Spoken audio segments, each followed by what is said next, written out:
Joy here, and welcome to another episode of Knauthentic. Topic of the day: storing for meal prep.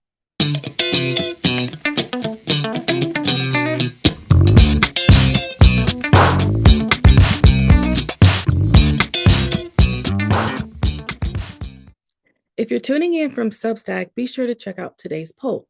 1. Today we'll be expanding on a recipe we started last week, but before we do that, I want to talk more about meal prep and storage. For me, meal prep used to mean packing a lunch so I didn't spend unnecessary money on a workday. This is no longer the case. Meal prep is now part of my day to day. All my meals, to some degree, have to be prepped ahead of time since I can't use as many prepackaged items as I would like. While I do still pack a lunch for economic reasons, my meal prep goes far beyond that. 2. Another misconception I used to have about meal prep is that it was something you did if you had a bunch of people to feed or if you had kids. Well, I don't have kids, but I still do some amount of meal prep every day. That means I may spend time prepping a meal component that I don't actually plan to eat anytime soon, but I'm storing it away for when it's needed. Storing food is a big deal in my house, and we're still trying to figure it all out. The recipe we'll be building on today is something I store in jars and place in my refrigerator to use throughout the week. With it being just me and my husband in the house, I never thought a lack of refrigerator space would be an issue. If I could simply buy items I need from the store and stock my fridge with them, our space issue wouldn't exist. Our problem lies in the fact that it's a waste of money to make single-use recipes for things that are eaten daily. That means I can't afford to make one jar of pancake mix or one jar of barbecue sauce or one jar of marinara.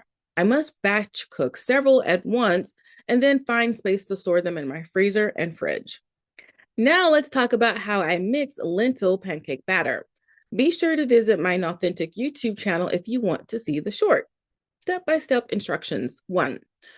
Drain soaked lentils of the overnight water, then pour hot water over them to soak for 5 minutes. If you're using mung beans, you can skip this step. The original 1 cup of lentils was about 30 grams of protein. 2. You want to place 4 to 5 dates in a blender along with 3 tablespoons of hemp hearts. The hemp hearts are about 10 grams of protein. 3, you want to add 1 cup of milk. I used pea milk, so depending on the type of milk you use, you could be adding 7 to 10 grams of protein with that.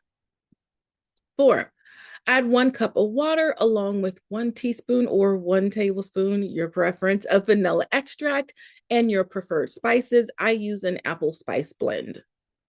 5, you want to drain the lentils of the hot water and then add them to the blender. You want to pulse a few times to break down the ingredients before switching to the grind or liquefy setting. You want to store them in refrigerator-safe jars. It can be eaten right away, but it's best if it sets overnight. Question: what's more congested, your freezer or your fridge? I'd love to know. I never seem to have enough space in either. If you or someone you know has a health or food journey story or a recipe you think someone else might benefit from, please check my Be Featured links on social media to share your story in the manner that suits you best. Until next time, stay safe, eat well, and be blessed. Knauthentic Season 1, Episode 28, starring Toy Thomas, featuring no one else at this time. Topics discussed: freezer and fridge storage, meal prep, batch cooking, lentil pancake batter. Produced by Toy Thomas in association with the Toy Box of Words and Lit Carnival. Directed by Toinette Toy Thomas.